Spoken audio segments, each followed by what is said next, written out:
Hello everyone and welcome to the Introduction to the Dynamic Unit tutorial.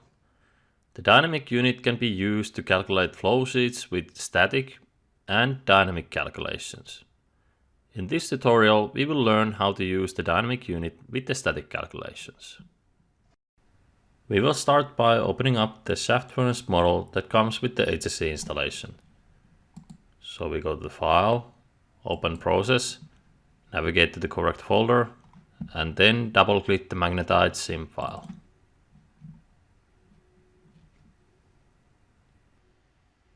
In this tutorial, we will use the dynamic unit to mimic the behavior of the shaft furnace, which is done by using the elemental distribution unit.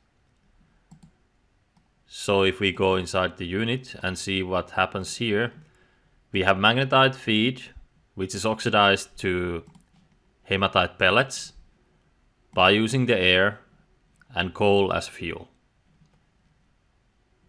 We have a couple of controls. We control the air feed to set the O2 percentage in the output, and we control the coal feed to set the heat balance to 0.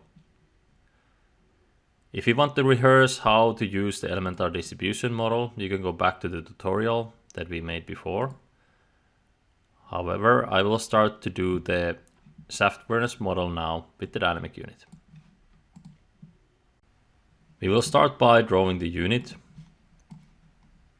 and then renaming it shaft furnace. We cannot have the same name ID, so I will rename it as shaft furnace 2. Then I will copy the streams and names from there. I will paste them here and then move them one by one here. One of them went behind here and there and there. All right. So next, let's open up the unit editor to see what we have here. So up here we have the menu bar. On the left we have the navigation bar and the variable list editor. And then in the middle we have the Excel spreadsheet. So in total we have 5 default sheets in here in the dynamic unit. And this input and output sheet, they work in similar way as in the reactions unit. So we have the streams as vertical over here, and then we have the phases as horizontal over here. Then we have similar information available what we have in the distribution unit. We have flows, and then we have the thermodynamical values over here, and then we have some elemental information over here.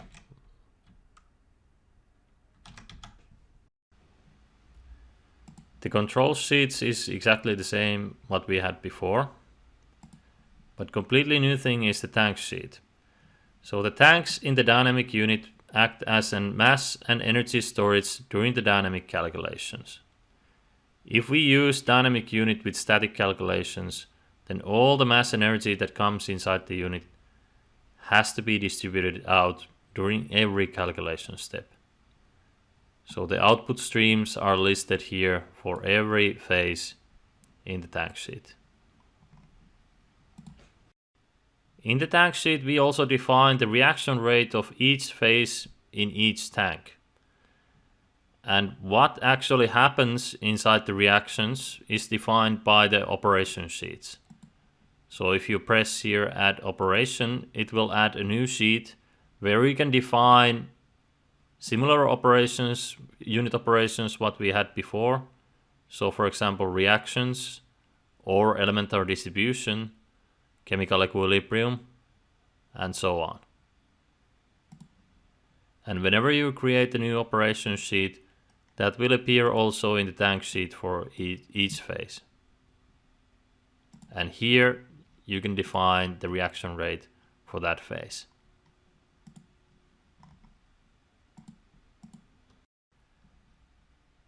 Finally, there is also the dist sheet, what we had in the static unit as well. However, in this dynamic unit, the dist sheet means a little bit different thing. So in here it means how the input streams are divided into the tanks in the tank sheet. You can also skip the tank sheet altogether and send part of the or all the stream straight to the output stream. So in this case, for example, air comes to the tank 1, as well as magnetite ore and coal. There are a lot more details concerning the dynamic unit and a lot more tools that we didn't cover yet. However, with this information that we have learned so far, we can start to do the shaft furnace example. We can start by typing the list of species that are included in our system into the correct phases. In the dynamic unit, we have the same kind of variable list system what we had in the reactions unit. So whatever species or phases you add into the input sheet, it will be also included into the output sheet, in the tank sheet, in the operation sheets, as well as all connected units. You can write the species here directly, or you can use the variable list editor to do the editing. If you're making bigger changes to the variable list, it might be a good idea to use the variable list editor. Otherwise, we can just write directly the species over here. In this example, we will only have the gas and solid phase, so I will select the liquid phase and delete it. And then I will type my species here. So we will have the oxygen, carbon monoxide, carbon dioxide, and nitrogen. One thing worth noting here is that in the dynamic unit, you don't have to write the species suffixes over here. So normally in the static unit, for example, for the gases, we would have to write the suffix of G in the parentheses to note for the program that we are using the gaseous species. However, in the dynamic unit, the state of the species is defined here in the phase. So below the phase title, we have the state row, and here we have gas if it's gaseous phase, and solid or liquid if it's solid or liquid phase. For the solid phase, I will write the magnetite, hematite, and if you make an error while typing, it will mark the erroneous species with red color, so we can fix our mistake by typing the correct species.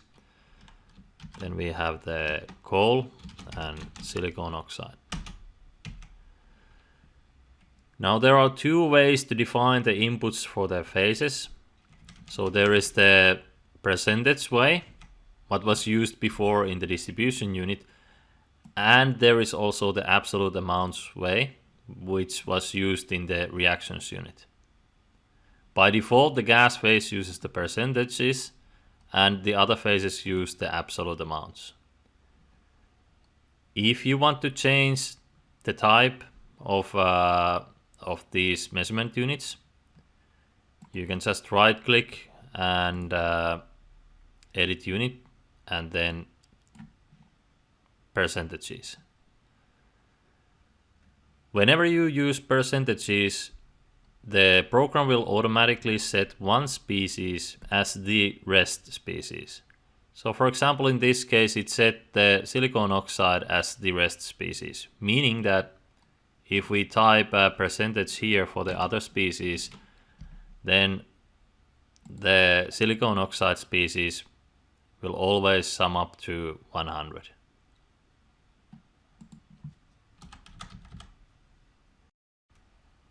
If you want to change the rest species, like for example in the gas phase we would want to change the rest species from O2 to N2, you can do this by opening up the variable list editor and then selecting different species over here and then pressing activate, and then it will be changed.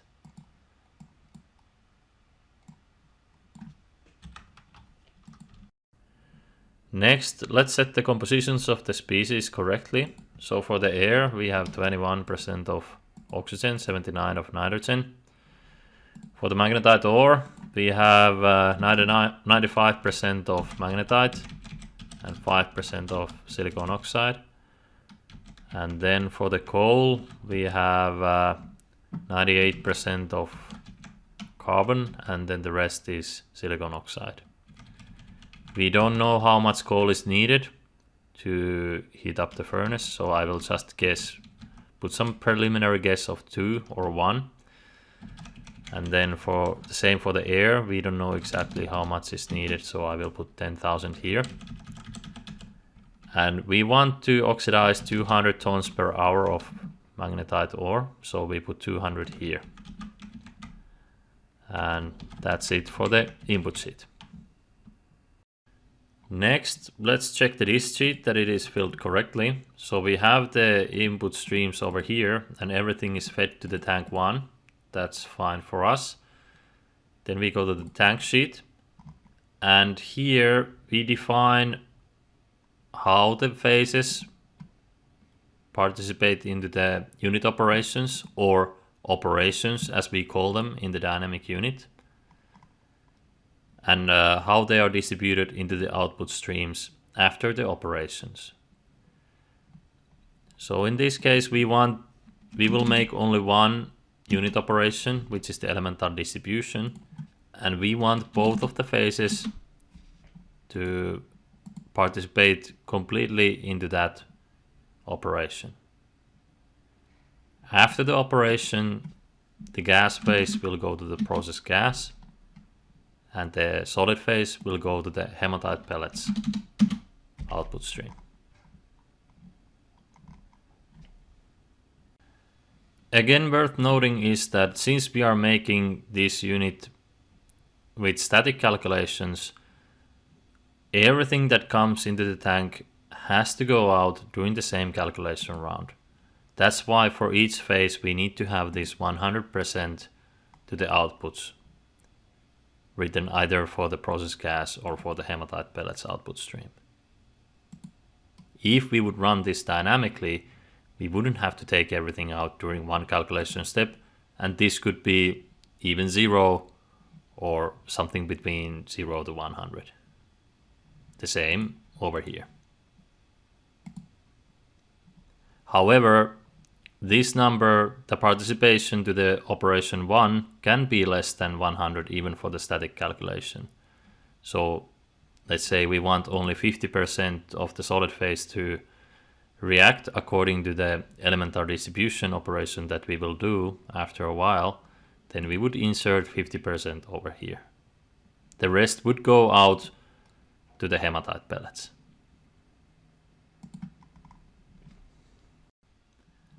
Next, let's define the operation 1. So it is currently reactions type of operation. So in the reactions we would write a list of reactions happening for the species that come into this operation. We want to change it to the same one that we use in the shaft furnace, so we change it to the elemental distribution.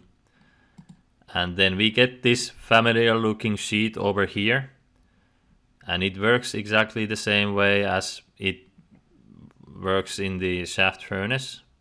So we distribute the elements one by one, first between the phases, and then inside the phases between the species.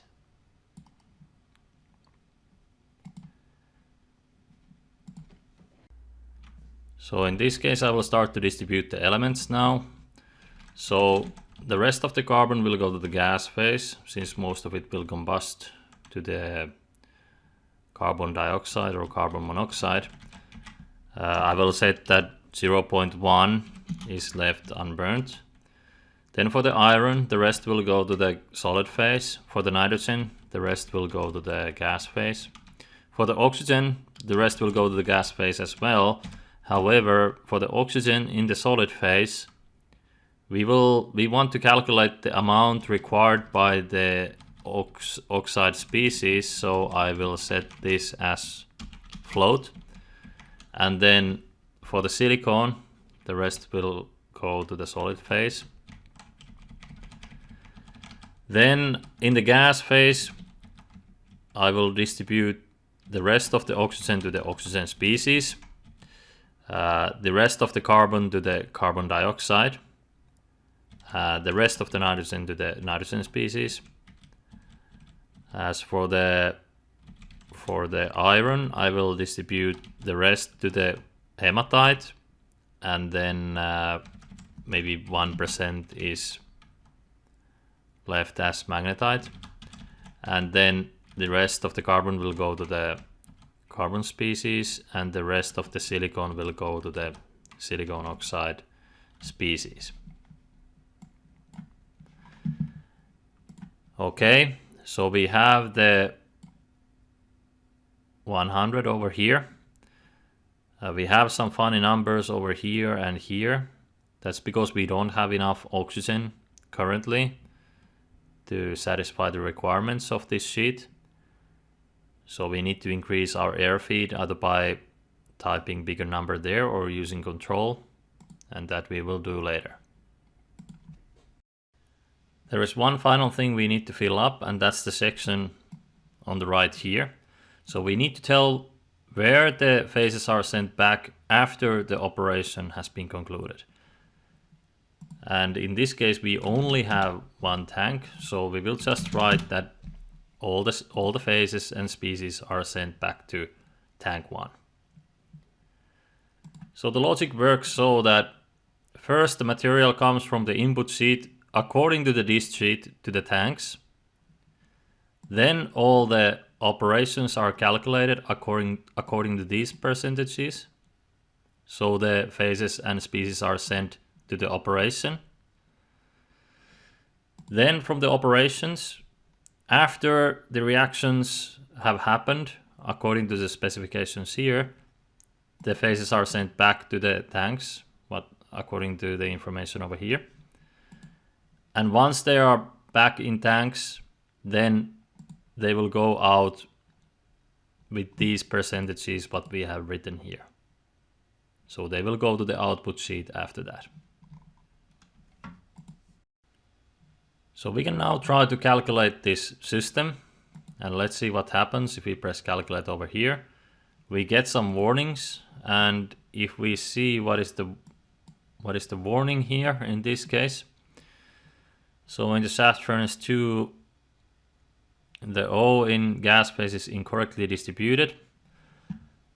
And as we remember, there were some funny numbers for the oxygen, so this sheet cannot be calculated because of these negative percentages here. So what the dynamic unit does, if it cannot calculate an operation, all the material will come back as they were sent to the operation, and then they will go out. So if we go to the output sheet here, we will see the inputs going out without reacting in any way.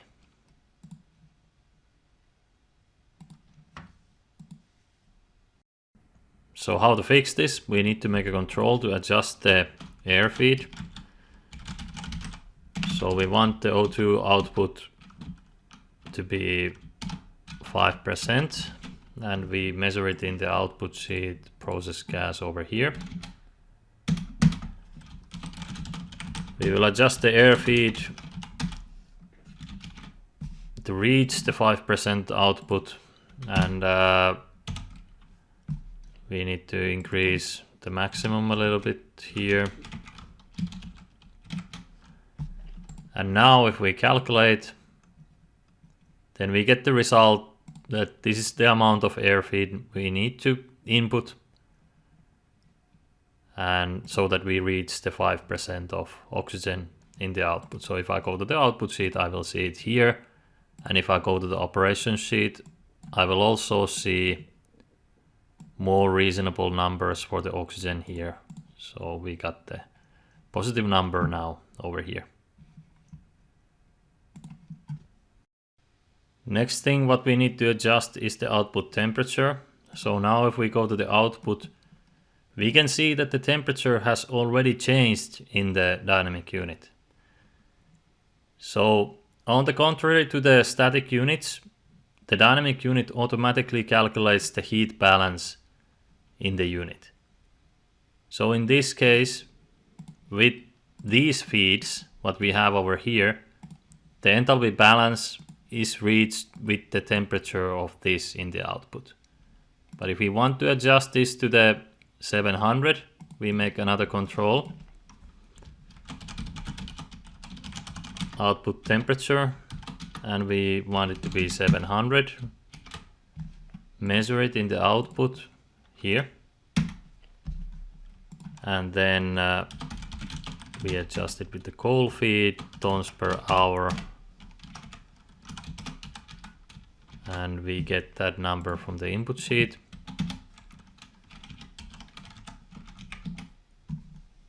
And now if we calculate, now it says that in the shaft furnace 2, the O2 in output, the difference between measured and set point is too big, as we can see over here. If this happens, you can increase the amount of simulation rounds, and then it will reach the solution.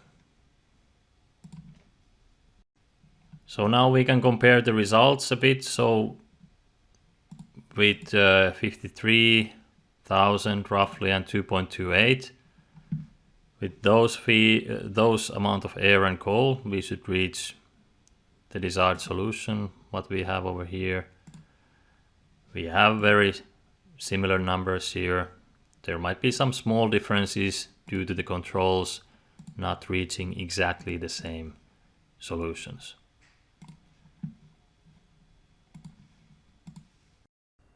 So finally, let's have a brief summary what actually happens inside the unit.